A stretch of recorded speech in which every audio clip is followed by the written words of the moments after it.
There is ultimately 15 steps that you have to take to purchase a home. A great real estate agent will take you through this process and advise you on what steps to take next, what decisions you need to make, and what all of your options are for each of these decisions. But before you begin this process, you need to make sure that you're ready. There's being financially ready to buy a house, which we'll talk about in a later segment. But are you mentally ready?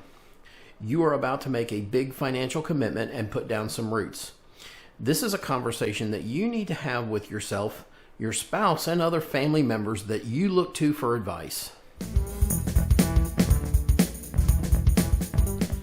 So step number 1 in the home buying process involves finding a great real estate agent. Step number 1 is my favorite step.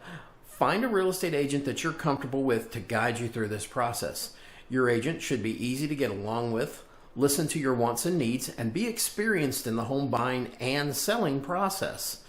There is one obvious choice, I'm just saying.